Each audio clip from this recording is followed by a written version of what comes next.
ஆச்சி மசாலா. எந்த சமையலும் ருசி தேடும் ரகசியம் 20 ரூபாய். ஸோ அந்த மண்ணெல்லாம் அகற்றிட்டு அந்த உடலை அங்கேருந்து எடுக்கும் போது பார்த்தோம் அப்படின்னா கழுத்தில் வந்து வெட்டு காயங்கள் இருந்தது. கூடவே முகம் வந்து சிதைக்கப்பட்டிருந்தது. சம்பத் என்பவர் கூட வந்து பழக்கம் ஏற்படுது அப்படின்னு, அதாவது கடைக்கு வந்துட்டு போகிறவர் ஒரு 3 வருட காலமாக ஃப்ரெண்ட்ஷிப் இருந்து அந்த ஃப்ரெண்ட்ஷிப் அடுத்த கட்ட பழக்கத்துக்கும் போகுது. ஐபிசி தமிழ் நேயர்களுக்கு வணக்கம். இன்று நம்மோடு பேசுவதற்கு அட்வொகேட் பிரியதர்ஷினி இணைந்திருக்கிறார். அவரை பேசலாம். வணக்கம் மேம். வணக்கம் சார். கடலூர் மாவட்டம் கடலூர் கிட்ட வந்து பார்த்தீங்கன்னா ஒரு பெண் வந்து சடலமாக வந்து மீட்கப்பட்டிருக்காங்க மேம். கொலை செய்யப்பட்ட பெண் யார், எதனால மேம் கொலை பண்ணாங்க? எஸ், அகெயின் இந்த மாதிரியான கேசஸ் எல்லாம் வரும்போது முதல்ல நமக்கு ஒரு பெண் சடலமாக மீட்பு அப்படிலாம் வரும்போது நமக்கு இப்போ வரக்கூடிய கேசஸ்லாம் எப்படி ஒரு தாட் கொடுத்துருது அப்படின்னா, ஒரு வேளை இது வந்து எக்ஸ்ட்ரா மேரிட்டல் அஃபேராக இருக்குமோ அப்படிங்கிற மாதிரியான நிறைய தாட்ஸ் அங்கே கொடுக்குது. ஸோ இந்த கேஸும் அந்த மாதிரியான ஒரு கேஸ் தான். ஓகே, 29ஆம் தேதி நேற்று மார்னிங் தான் இந்த விஷயம் வந்து வெளியில் தெரியவே ஆரம்பிச்சிருக்கு. இந்த சம்பவம் நடந்தது வந்து பார்த்தீங்கன்னா முந்தானேத்து ஒரு நைட்டு டு விடியற் காலையில் அந்த மாதிரி நடந்த ஒரு சம்பவம். சொன்ன மாதிரி இந்த கடலூர் மாவட்டம் வடலூரில் வந்து நடந்த ஒரு விஷயம். அதாவது கண்ணுத்தோப்பு அந்த பாலம் வந்து பிரிட்ஜ் எக்ஸ்டென்ஷன் நடக்கும் இல்லையா வேலை, அந்த மாதிரி எக்ஸ்டென்ஷன் நடக்கும்போது அங்கே வந்து அந்த மண்கள் எல்லாம் கொட்டி வைக்கிற ஒரு விஷயம், எக்ஸ்டென்ஷனுக்கு மண் அள்ளக்கூடிய விஷயம்லாம் இருக்கும் இல்லையா, அந்த மாதிரி இடத்துல வந்து போலீஸாருக்கு வந்து ஒரு கால் வந்திருக்கு. அந்த அங்கே இருக்க மக்கள் பார்த்துட்டு ஒரு கால் வந்திருக்கு. என்னென்னு வந்திருக்குன்னா, ஒருத்தவங்களோட காலும் கையும் மட்டும் அந்த ஒரு மண் குமிச்சு வச்சுருப்பாங்க இல்லையா ரோடு எக்ஸ்டென்ஷன் வேலை நடக்கும்போது, காலும் கையும் மட்டும் வெளியில் தெரியுது அப்படின்னு சொல்லி, அந்த காலில் வந்து மெட்டியெல்லாம் இருக்குது, கொலுசெல்லாம் இருக்குது அப்படின்னு சொல்லி, விச் மீன்ஸ் நகைகள் எல்லாமே இருக்குது அப்படிங்கிற ஒரு கான்செப்டில் போலீஸாருக்கு வந்து ஒரு கால் அங்கே போயிருக்கு. கால் தலையெல்லாம் வெளியில் தெரியும்போது உடம்பு மட்டும் மண்ணுக்குள் புதைந்த நிலையில் இருந்தப்போ போலீஸாருக்கு அந்த கால் போகும்போது போலீஸார் அங்கேருந்து வந்து விசாரணையானது மேற்கொள்ள ஆரம்பிச்சிருக்காங்க. ஸோ அந்த மண்ணெல்லாம் அகற்றிட்டு அந்த உடலை அங்கேருந்து எடுக்கும் போது பார்த்தோம் அப்படின்னா கழுத்தில் வந்து வெட்டு காயங்கள் இருந்தது. கூடவே முகம் வந்து சிதைக்கப்பட்டிருந்தது. ஓகே, இந்த நிலையில் இருந்தவங்களை வந்து மீட்டு என்ன பண்ணாங்க அப்படின்னா சிதம்பரம் முத்தையா ஹாஸ்பிட்டலுக்கு கவர்மெண்ட் ஜிஹெச்க்கு வந்து அனுப்பியிருக்காங்க பிரேத பரிசோதனைக்காக. அந்த நிலையில் தான் ஃபஸ்ட்டு வந்து இறந்து கிடக்கிறவங்க யாருன்னு கண்டுபிடிக்கணும் இல்லையா, அந்த நிலையில் தான் அவங்க கையில் வந்து கண்ணன் அப்படின்ற ஒருத்தவங்க பேரை வந்து பச்சை கொடுத்திருந்தாங்க. First clue. செகண்ட், போலீஸாருக்கு என்ன தெரிய வருது அப்படின்னா, நகைக்காக செய்யப்பட்ட கொலை இது கிடையாது. ஏன்னா எங்கேயாவது ஒரு இடத்துல இருந்து ஒரு ஸ்டார்டிங் நமக்கு வேணும் இல்லையா, அடுத்தது வந்து நோக்கி இந்த கேஸை விசாரிப்பதற்கு. அப்படி பார்க்கும்போது அவங்க எல்லாமே தங்கத்தில் இருக்கக்கூடிய அவங்க கழுத்தில் இருக்க செயின், ஓகே, கையில் வளையல், மோதிரம், காலில் வந்து கொலுசு, மெட்டி எல்லாமே இருந்ததை காவல்துறையினர் பார்த்துருக்காங்க. பார்த்துட்டு அவங்க என்ன இங்கே இது பண்ணியிருக்கு, ஒரு விஷயத்தை ஃபிக்ஸ் பண்ணியிருக்காங்க. என்னென்னா, இது நகைக்காக நடத்தப்பட்ட ஒரு கொலை கிடையாது அப்படிங்கிறத ஃபிக்ஸ் பண்ணிவிட்டு அடுத்தது என்ன பண்ணுறாங்கன்னா, அந்த கையில் இருந்தது இல்லையா பேர், அந்த கண்ணன் அப்படிங்கிறத வச்சு அவங்க என்ன பண்ணுறாங்க, இங்கே அடுத்த கட்ட இன்வெஸ்டிகேஷனை வந்து ஸ்டார்ட் பண்ணுறாங்க. அடுத்த கட்ட இன்வெஸ்டிகேஷனை ஸ்டார்ட் பண்ணும்போது தான் இவங்களுக்கு என்ன தெரிய வருது அப்படின்னா, கடலூரில் இருக்கக்கூடிய ரயில்வே நகரை சார்ந்தவர் தான் இந்த கண்ணன் அப்படிங்கிறவர். யாருன்னா, இந்த இறந்து போன பெண்ணினுடைய பெயர் வந்து மஞ்சுளா, 38 வயது அப்படின்னு சொல்லப்படுது. இவங்களுடைய ஹஸ்பண்ட் தான் கண்ணன். அவர் என்ன அப்படின்னா, ஒரு மளிகை கடை வச்சு வந்து நடத்திட்டு வர்றார் அவர். ஓகே, மளிகை கடை வச்சு நடத்திட்டு வரவர். அவர் எடுத்தோன்னே என்ன சொல்கிறார் அப்படின்னா, அவங்களுடைய தடுமாறிய பயணம் தான் அவங்களை இப்படி ஆக்கிருச்சோ அப்படின்னு சொல்லி அவர் ஒரு விஷயத்தை வந்து ஸ்டார்ட் பண்ணுறாரு. ஏன்னா எப்போவுமே நமக்கு தெரியும், ஒரு கணவர் இறந்துட்டா மனைவி கிட்ட இருந்தும், மனைவி இறந்துட்டா கணவர்கிட்டையும் தான் அவங்களோட முதற்கட்ட விசாரணையானது ஆரம்பிக்கப்படும் இல்லையா. ஸோ அதே மாதிரி தான் இந்த கேஸ்லேயும் அந்த இன்வெஸ்டிகேஷன் ஆனது ஸ்டார்ட் ஆகும்போது தான் தெரிய வருது. கண்ணன் அவர்கள் ஒரு விஷயமா சொல்கிறார், நான் வந்து மளிகை கடை நடத்திட்டு வரேன், பக்கத்துலேயே வீடு அப்படின்னும். இங்கே அப்போ தான் அவங்களுக்கு என்ன ஆகுதுன்னா, அந்த சம்பத் என்பவர் கூட வந்து பழக்கம் ஏற்படுது அப்படின்னு, அதாவது கடைக்கு வந்துட்டு போகிறவர் ஒரு 3 வருட காலமாக ஃப்ரெண்ட்ஷிப் இருந்து அந்த ஃப்ரெண்ட்ஷிப் அடுத்த கட்ட பழக்கத்துக்கும் போகுது. அவர் ஒரு மீன் வியாபாரி அப்படின்னு சொல்லப்படுது. இந்த விஷயம் தெரிய வந்து கண்ணன் என்ன பண்ணியிருக்காருன்னா, அந்த கடையையும் வீட்டையும் அங்கேருந்து மாற்றிட்டு தான் சொல்லப்படுது. ஓகே, இப்படி மாற்றின ஒரு சந்தர்ப்பத்தில் வந்து இவங்க 2 பேரால் எப்பயும் போல் மீட் பண்ண முடியாத நிலை, பேச முடியாத நிலை. ஓகே, இப்படி இருந்தக்கூடிய சுச்சுவேஷனில் தான் அவங்க என்ன பண்ணியிருக்காங்க அப்படின்னா, தட் இஸ் இறந்து போன அந்த பெண் அவங்க என்ன பண்ணியிருக்காங்கன்னா, லைக் சென்னையில் தங்கி படிக்கக்கூடிய அவங்களுடைய மகளை நான் சென்னைக்கு போய் பார்த்துட்டு வரேன் அப்படின்னு இவர்கிட்ட சொல்லிட்டு கிளம்பி போயிருக்காங்க. That is on Wednesday. கிளம்பி போன சூழ்நிலையில் தான் அவங்கள காணோன்னு சொல்லி நாங்கள்லாம் தேடிட்டு இருந்தோம். அப்படி இருக்க சுச்சுவேஷனில் தான் எங்களுக்கு இந்த மாதிரி உங்ககிட்ட இருந்து கால் வருது அப்படின்னு சொல்லி இந்த விஷயத்தை வந்து அவங்க சொல்லியிருக்காங்க. ஓகே, சொல்லும் போது அவங்க என்ன இருக்குது அப்படின்னா, உடனே போலீஸார் அடுத்த கட்டமாக என்ன பண்ணுறாங்கன்னா, லைக் சம்பத்குமாரை வந்து தேடுற ஒரு இதில் வந்து ஈடுபடுறாங்க. ஏன்னா அவர் தான் இதற்கு காரணம் அப்படிங்கிற ஒரு விஷயம் வந்து தெரிய வருது இல்லையா. ஸோ அப்படி அவங்கள தேடும் போது போலீஸார் வந்து தேடி அவரை வந்து பிடிக்கிறாங்க. அந்த இடத்துல காவல்துறையினர் பிடிக்கும் போது அவர் ஒரு விஷயமா சொல்கிறார். என்ன விஷயத்தை அவர் சொல்ல ஆரம்பிக்கிறாரு அப்படின்னா, இவங்க வந்து அந்த பார்த்துட்டு வரேன்னு சொல்லிட்டு போகிறாங்க இல்லையா, பொண்ணை சென்னையில் போய் பார்த்துட்டு வரேன்னு சொல்லிட்டு போயிட்டு பொண்ணை பார்த்துட்டு அவங்க திரும்பிடுறாங்க. திரும்பும் போது தான் என்ன பண்ணுறாங்க அப்படின்னா, அந்த விழுப்புரம் சாலையில் பார்த்தோம் அப்படின்னா லைக் கோலியனூர் கூட்ரோடுன்னு இருக்குது. ஓகே, அந்த கூட்ரோடு கிட்ட இரவு 11 மணி போல் அவங்க இறங்கியிருக்காங்க. ஓகே, இறங்கிட்டு இவருக்கு கால் பண்ணியிருக்காங்க. தட் இஸ் டூ லைக் இவருக்கு சம்பத்துக்கு வந்து கால் பண்ணியிருக்காங்க. இவர் என்ன பண்ணியிருக்காரு அப்படின்னா வந்துட்டு அவங்கள 2 வீலரில் கூப்பிட்டு போயிருக்காரு. எங்கன்னா வடலூர் ரோட்டில் கூட்டிகிட்டு போயிருக்காரு. அந்த கண்ணுத்தோப்பு கூட்டிகிட்டு போய் இந்த எங்கே சம்பவம் நடந்ததோ அவங்கள புதைச்சார் இல்லையா, கண்ணுத்தோப்பு பாலம், அங்கே நின்று 2 பேரும் பேசிகிட்டு இருந்திருக்காங்க. அந்த பேச்சானது ஒரு கட்டத்தில் வந்து வாக்குவாதமாக மாறி அவங்க என்ன சொல்லியிருக்காங்கன்னா, தட் இஸ் இறந்து போன பெண், நான் இனிமேல் வீட்டுக்கு போக ரெடியாக இல்லை, எனக்கு வீட்டுக்கு போக விருப்பம் இல்லை, நம்ம கல்யாணம் பண்ணிக்கலாம் அப்படின்னு சொல்லியிருக்காங்க. ஏன்னா 3 வருட காலமாக இருந்த ஒரு பழக்கம் திடீர்னு அவர் கடையை மூடிட்டதுனால, வீட்டை மாற்றிட்டதுனால பேச இயலாத ஒரு நிலை.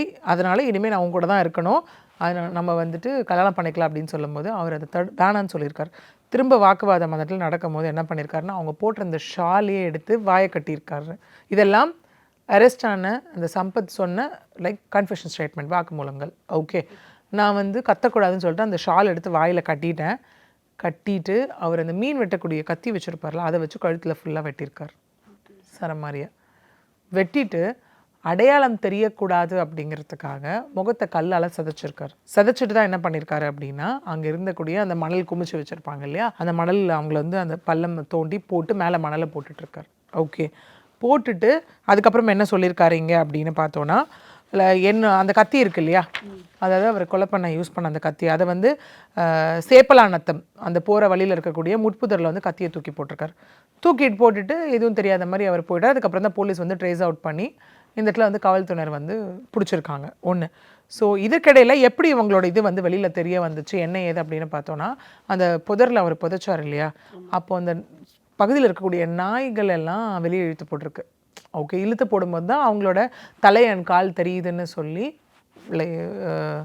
போலீஸாருக்கு வந்து இன்ஃபர்மேஷன் வந்திருக்கு. பட் போலீஸ் வந்து என்ன பண்ணியிருக்காங்கன்னா, அவங்களுடைய மாமியார் ப்ளஸ் அந்த பச்சை குத்தி இருந்ததை வச்சு அவங்க கணவர்கிட்ட தான் இவங்களை அடையாளம் வந்து எடுத்திருக்காங்க. ஓகே, இப்போ இவரை அரெஸ்ட் பண்ணி என்ன பண்ணுறாங்க அப்படின்னா, நீதிமன்ற காவல்லையும் இப்போ எடுத்துட்டு அடுத்த கட்டமாக இது விசாரணையானது.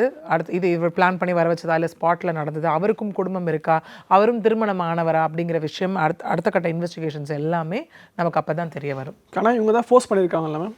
எஸ், கல்யாணம் பண்ணிக்கோங்க அப்படின்னு சொல்லி இவங்க இங்கே ஃபோர்ஸ் பண்ணியிருக்காங்க. அந்த ஃபோர்ஸ் பண்ணதின் விளைவு தான் அவர் சொல்கிறாரு, நான் இந்த மாதிரி எனக்கு ரொம்ப ஆத்திரம் ஆகிடுச்சு, அந்த டைமில் ரொம்ப ஆத்திரம் ஆனதுனால நான் இதை பண்ணிட்டேன் அப்படின்னு சொல்லி. இல்லை இன்னொன்றும் சொல்லியிருக்காங்க என்னென்னா, அவங்களோட ஹஸ்பண்ட் கண்ணனும் என்ன சொல்லியிருக்காருன்னா, இரவு 11 மணி போல் அவங்க ஃபோன் ஸ்விட்ச் ஆஃப் ஆகிடுச்சுன்னு சொல்லியிருக்காரு. ஸோ கரெக்டாக அவங்க அந்த ஸ்பாட்டுக்கு போகும்போது 11 o'clock அப்படிங்கிற ஒரு விஷயம் இருக்கு இல்லையா, ஸோ 11 மணி போல் எங்கள் ஃபோனும் வந்து ஸ்விட்ச் ஆஃப் ஆகிடுச்சு அப்படிங்கிற ஒரு விஷயமும் வந்து இங்கே சொல்லியிருக்காங்க. எத்தனை பசங்க மேம் இருக்காங்க மஞ்சுளாக்கு? ஒரே பொண்ணு மட்டும் தான் சொல்லி. பொண்ணு தான் இப்போதைக்கு நம்ம வந்திருக்க விஷயம், பொண்ணை பார்க்க அங்கே போனாங்க அப்படிங்கிறது. ஆஸ் ஆஃப் நோ நமக்கு வந்தது இந்த மாதிரி குடும்பமாக தான் அவங்க இருந்திருக்காங்க. ஓகே, அவரோட பழக்கம் ஏற்பட்டதின் அடிப்படையில் இந்த மாதிரி அதெல்லாம் சொன்ன எக்ஸ்ட்ரா மேரிட்டல் அஃபேர், திருமணத்தை தாண்டிய ஒரு உறவுக்காக சொந்த குடும்பத்தையே மறந்துவிட்டு அப்படி போகிற ஒரு சுச்சுவேஷன் இல்லையா, அப்படிப்பட்ட சூழ்நிலை தான் இந்த மாதிரியான ஒரு சம்பவம் நடந்திருக்கு. இங்கே காவல்துறையினரும் இங்கே என்ன சொல்லியிருக்காங்க அப்படின்னு பார்த்தோன்னா, தட் இஸ் இங்கே சிசிடிவியும் கிடையாது பெருசாக. ஓகே, சிசிடிவியும் இல்லாமல் காவல்துறையினர் இதில் மெயினாக வந்து எஃபர்ட் போட்டது வந்து 2-3 இப்போ காவல்துறை என்னென்னலாம் கைப்பற்றியிருக்காங்க அப்படின்னா, அந்த கத்தி. ஓகே, இன்னொன்று வந்து இந்த பைக்கு, இன்னொன்று அவங்க ஃபோன் கால் ரெக்கார்ட்ஸ் எல்லாமே ஹிஸ்ட்ரிஸ் எல்லாமே செக் பண்ணியிருப்பாங்களே, அப்படி செக் பண்ணும்போது மஞ்சுளா அவங்க கால்லேருந்து தட் இஸ் இந்த இறந்து போனாங்க இல்லையா, அந்த பெண்ணினுடைய கால்லேருந்து கடைசி கால் போனது சம்பத்துக்கு. இதை வச்சு தான் போலீஸ் இங்கே ட்ரேஸ் அவுட் பண்ணியிருக்காங்க. விச் மீன்ஸ் இந்த கேஸில் அகெயின் அறிவியல் பூர்வமாக வந்து லைக் நடத்தப்பட்ட ஒரு விஷயம்தான். அதெல்லாம் வைத்து தான் அடுத்த கட்ட குற்றவாளி யாருன்னே கண்டுபிடிக்கப்பட்டிருக்கு. அதுவும் 24 hours ஏன்னா மார்னிங் வந்து உடலை கண்டு எடுத்திருக்காங்க, ஆஃப்டர்நூன் வரைக்கும் இவங்க இறந்து போனவங்க யாருன்ற அடையாளமே தெரியல. அதுக்கப்புறம் கண்டுபிடிச்சி இங்கே அந்த சம்பத் அப்படிங்கிறவர் வந்து இங்கே அரெஸ்ட் பண்ணப்பட்டிருக்காரு. இப்போ அவருக்கு வந்து என்ன தடங்களை மேம் கொடுப்பாங்க? எஸ், இங்கே வந்து காவல்துறை இப்போ அரெஸ்ட் பண்ணி இப்போ என்ன பண்ணியிருக்காங்க அப்படின்னு பார்த்தோன்னா, தட் இஸ் மர்டர் கீழே போட்டிருக்காங்க. Section 101, 103, that is murder and punishment for murder அப்படிங்கிற ஒரு விஷயம். இதில் காவல்துறையினர் இப்போது ரீசனாக நம்ம நடக்கக்கூடிய ஒரு விஷயத்தெல்லாம் பார்த்தோம் அப்படின்னா 24 hours அரெஸ்ட் அப்படிங்கிற ஒரு விஷயம் வந்து ரொம்ப துரிதப்படுத்துறதை நம்மளால் பார்க்க முடியுது. ஏன்னா இங்கேயே பார்த்தோம் அப்படின்னா லைக் ப்ரெஸ் மீட்டில் வந்து அஃபீஷியல் சொல்லும் போது என்ன சொன்னாங்கன்னா, கூடுதல் கண்காணிப்பாளர் கோட்டீஸ்வரன் அவருடைய தலைமையில் விருதாச்சலம், கடலூர், நெய்வேலி துணை கண்காணிப்பாளர் இவங்க தலைமையில் 4 தனிப்படைகள் வந்து அமைக்கப்பட்டுச்சு அப்படின்னு சொல்கிறாங்க. விச் மீன்ஸ் எல்லார்கிட்டையும் போய் விசாரணை பண்ணுறது அந்த ஸ்பாட்டில், ப்ளஸ் அறிவியல் ரீதியான ஒரு விஷயம், சிசிடிவியில் இருக்கா, ரெக்கார்டாக இருக்கா அப்படிங்கிற ஒரு விஷயத்தை வந்து கலெக்ட் பண்ணுறது. ஓகே, இந்த மாதிரியான விஷயங்கள் எல்லாம் அங்கே மேற்கொள்ளப்பட்டுச்சு. அதன் விளைவாகத்தான் அந்த ஃபோன் அப்படிங்கிறது பெரிய விஷயமா இங்கே வந்து எவிடன்ஸாக யூஸ் பண்ணப்பட்டிருக்கு அந்த இடத்துல, ப்ரூஃபாக. ஓகே, அந்த லாஸ்ட் கால் ஒன்று, இன்னொன்று கணவர் சொல்லக்கூடிய ஸ்டேட்மெண்ட், இது ரெண்டும் மேட்ச் ஆகிருக்கு. இதனை வைத்து எஸ், இந்த திருமணத்தை தாண்டிய ஒரு உறவினால தான் இவங்களுக்கு இந்த நிலைமையானது இங்கே ஏற்பட்டிருக்கு, இந்த மரணமானது இங்கே நிகழ்த்தப்பட்டிருக்கு அப்படிங்கிறது வந்து முதற்கட்டமாக உறுதி செய்யப்பட்டு மர்டர் அப்படிங்கிறதுக்கு கீழே இப்போது இந்த இது வந்து ஃபைல் பண்ணப்பட்டிருக்கு. மேற்கொண்டு விசாரணையில் நமக்கு அடுத்தடுத்த கட்ட விஷயம் எல்லாமே போலீஸார் விசாரிக்கும் போது நமக்கு தெரிய வரும். ஓகே மேம், இப்போ அதே மாதிரி சொல்லியிருந்தீங்க போலீஸ் வந்து அதிக எஃபர்ட்ஸ் போட்டிருக்காங்க அப்படின்னு. அது உண்மைதான் மேம். அதிக வழக்குகளில் வந்து பார்த்தீங்கன்னா போலீஸ் வந்து ரொம்ப எஃபர்ட்லாம் போடுறாங்க இல்லையா? ஆனால் இப்போ நடக்கிற வந்து ரேப்பாக இருக்கட்டும் இல்லை மர்டராக இருக்கட்டும் வந்து பார்த்தீங்கன்னா ஒரு தனி மனித ஒழுக்கமின்மையால தான் எத்தனையும் நடக்குது இல்லையா? ஆமாம். ஸோ ஒரு சில பேர் என்ன சொல்கிறாங்கன்னா இதெல்லாம் எதுவும் பார்க்காம போலீஸோட சட்டம் ஒழுங்கு சரியில்லைன்ற மாதிரி ஒரு குற்றம் சாட்டுறாங்க. இதை நீங்கள் எப்படி பார்க்குறீங்க? சரி, இன்றைக்கி நம்ம ரீசெண்டாகவே நிறைய இப்போ பார்த்துருக்கோம். இப்போ நம்ம என்னென்னா கோயம்புத்தூரில் ஆரம்பித்து, அதாவது பெண் வந்து காதலிக்க மறுத்தாங்கன்னு சொல்லி வீட்டில் பெட்ரோல் கொண்டு வீசிட்டு போனதாக இருக்கட்டும். ஓகே, இப்போது இந்த தனி மனித ஒழுக்கத்தை சார்ந்து நடக்கக்கூடிய க்ரைம்ஸ் அப்படிங்கிறது நாளுக்கு நாள் அதிகரிச்சுட்டு போகுது. ஓகே, என்னென்னா தன்னை காதலிக்க ஒத்துக்கலன்னு சொல்லி பெண் அடித்து கொள்றதா இருக்கட்டும். ஓகே, இல்லை அதெல்லாம் விட்டுரும். சரி, அதெல்லாம் வந்து ஒரு பக்கம் கன்சர்ன் கிடையாது. ஓகே, இந்த மாதிரி எக்ஸ்ட்ரா மேரிட்டல் அஃபேருக்கு கன்சென்ட்டோடு போகும்போது நடக்கக்கூடிய க்ரைம்ஸ் அப்படிங்கிறது ரொம்ப ஜாஸ்தியாக இருக்குது. விச் மீன்ஸ் திருமணத்தை நோக்கி நடக்கக்கூடிய ஒரு விஷயமா இருக்கட்டும், இல்லை கல்யாணத்துக்கு முன்னாடியே 2 பேரை லவ் பண்ணிட்டு, ஓகே, ஒரு உறவில் இருந்துட்டு அதுக்கப்புறம் இவங்களை எங்கே ஒருத்தவங்க கல்யாணத்துக்காக வற்புறுத்தும் போது அவங்களை கொலை பண்ணுற விஷயமா இருக்கட்டும், இந்த மாதிரி ஒரு சுச்சுவேஷன் எல்லாமே. ஏன்னா இன்றைக்கி வந்து ஒரு காமனாக ஒரு க்ரைம் நடக்குது, சொசைட்டியில் எங்கேயோ நடக்குது, ஒன்றுமே தவறு செய்யாத ஒரு பெண்ணுக்கு நடக்குது, இல்லை வேறு யாருக்காவது ஒரு கொலைகள் நடக்குது அப்படின்னா எஸ், கண்டிப்பாக அந்த இடத்துல காவல்துறை லேட் ஆக்கும் போதோ இது ஆக்கும் போதோ நம்ம வந்து என்ன சொல்லலாம் அப்படின்னா, இது வந்து சட்டம் ஒழுங்கு சார்ந்த பிரச்சனை இப்படி நடந்துட்டுருக்கு அப்படிங்கிற விஷயம்.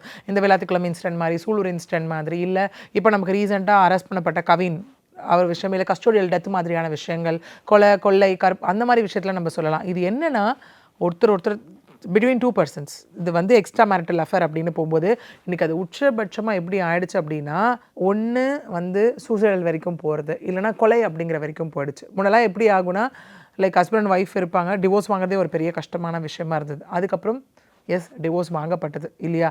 அதுக்கப்புறம் என்னாச்சு அப்படின்னா, குழந்தைங்களை பார்த்துக்கிறேன் அதுவே எனக்கு போதுன்றது. அதுக்கப்புறம் குழந்தைங்களை பார்த்துக்கிறதுக்கு எனக்கு ஒரு துணை வேணும்னு கல்யாணம் நடந்தது. அதுக்கப்புறம் இது எப்படி போகுது அப்படின்னா, வேறு யார் மீதும் அட்ராக்ஷன் ஏற்பட்டு நல்லா போயிட்டுருக்க லைஃபே ஸ்பாயில் பண்ணக்கூடியது இங்கே நடத்தப்படுது இல்லையா? இதே நம்ம போன வருஷம் பார்த்துருப்போம், ஊட்டியில் நடந்த ஒரு இன்சிடென்ட். இவங்க எப்போ பார்த்தாலும் ஒய்ஃப் வந்து ஃபோன் வச்சுட்டே இருக்கிறதுனால ஹஸ்பண்ட் ஏன்னு கொஷின் பண்ணும்போது அவங்க மூஞ்சில் திண்ணர் ஊற்றி கொளுத்தி விட்ட ஒரு விஷயம் நம்ம எல்லாருமே பார்த்துருப்போம் இல்லையா? இதே மாதிரி லைக் நம்ம நார்த்தில் நடந்த விஷயம், பேரலில் போட்டு அது கடைசியில் என்ன ஆகிட்டாங்க என்ன கொண்டு வந்துட்டாங்க அப்படின்னா, லைக் ஆன்மா பேசுகிறேன் அப்படிங்கிற மாதிரி எல்லாம் கொண்டு வந்து அங்கே வந்து நரபலின்ற கான்செப்ட்லாம் கொண்டு வந்துட்டாங்க இல்லையா? ஒன்று இந்த எக்ஸ்ட்ரா மேரிட்டல் அஃபேர்னால என்ன ஆகுதுன்னா 2 விஷயம். ஒன்று ஹஸ்பண்ட் ஒய்ஃபையோ, ஒய்ஃப் ஹஸ்பண்டையோ கொலை பண்ணுறது, இல்லையா தேர்ட் பர்சனை நம்பி போகும்போது அவங்க கொலை பண்ணுறது. எந்த நம்பிக்கையில் இன்றைக்கி ஹஸ்பண்ட் அண்ட் ஒய்ஃப் நம்பிக்கைக்குள்ளே வரும்போதே பிரச்சனை நடக்குது அப்படின்னும் போது இன்னொருத்தவங்களை என்ன நம்பிக்கையில் நீங்கள் போகிறீங்க அப்படிங்கிற ஒரு விஷயம் இருக்குது இல்லையா? இங்கே 3 வருஷம் பழக்கம் அப்படிங்கிறது ஒன்று. ஓகே, எதன் அடிப்படையில் அவர் கல்யாணம் பண்ணிப்பாருன்னு இவங்க நினச்சாங்கன்னு தெரியல. ஓகே, அவர் கல்யாணம் பண்ணிக்க டார்ச்சர் பண்ணதுனால கொலை பண்ணியிருக்கார். டு அன் எக்ஸ்ட்ரீம் இருக்கு இல்லையா? அப்போ அந்த 3 வருஷம் பழக்கம் என்ன அப்படிங்கிறது இருக்கு இல்லையா? எனக்கு எல்லாருமே நினச்சிக்கிறாங்க ஒன்றை விட ஒன்று பெஸ்ட்டு அப்படின்னு போகிறாங்க. கண்டிப்பாக கிடையவே கிடையாது. அங்கே தான் பிரச்சனையே ஆரம்பிக்குது. சொல்யூஷன் நினச்சிட்டு போகிறது தான் ஸ்டார்டிங்காகவே அந்த இடத்துல போகும். இன்றைக்கி இவங்க அது எல்லாமே எதுவுமே இல்லாமல் ஒழுக்கமாக அங்கே வாழ்ந்துருந்தாங்க அப்படின்னா இன்றைக்கி அவங்களுடைய உயிர் இந்த இடத்துல போயிருக்காது இல்லையா?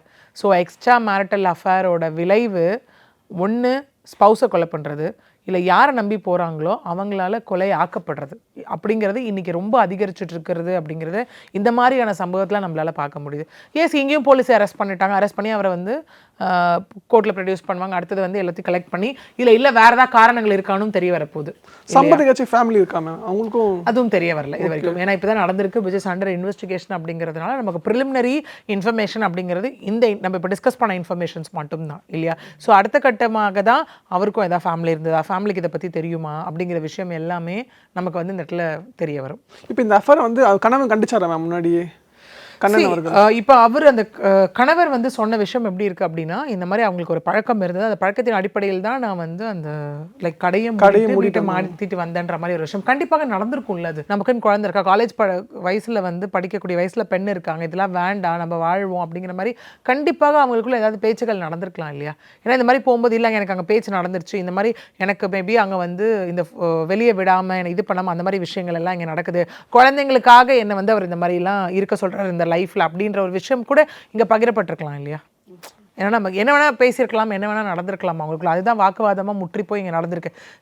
நம்மளுடைய ஒய்ஃபோ லைக் ஹஸ்பண்டோ யாராவது ஒரு எக்ஸ்ட்ரா மேட்டல் அஃபேரில் இருக்காங்கன்னு நமக்கு புரிய வரும்போதே கண்டிப்பாக முதல்ல கண்டிக்கிறது அப்படிங்கிறது நடக்கும். அடுத்த கட்டம் குழந்தைங்களை நோக்கி. ஏன்னா இன்றைக்கி பேரண்ட்ஸ் வந்து டிவோர்ஸ் வரைக்கும் போகாமல் இருக்கிறதுக்கும் குழந்தைங்க ஒரு ரீசனாக இருக்காங்க, டிவோர்ஸ் வாங்கிட்டு போகிறதுக்கும் குழந்தைங்க ஒரு ரீசனாக இருக்காங்க.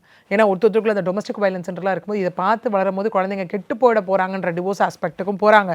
இல்லை வேணாம் குழந்தைங்க இருக்காங்க, நாளை பின்ன குழந்தைங்களோட லைஃப் நமக்கு இம்பார்ட்டன்ட், குழந்தைங்க வாழ்க்கை கேள்விக்குறியாகிடும் அப்படின்னு சகிச்சுட்டு அந்த லைஃப்குள்ளே வாழ்கிறவங்களும் இருக்காங்க இல்லையா? ஸோ இந்த மாதிரி டிஃப்ரெண்ட் 2 ஆஸ்பெக்ட் இருக்குது இந்த இடத்துல.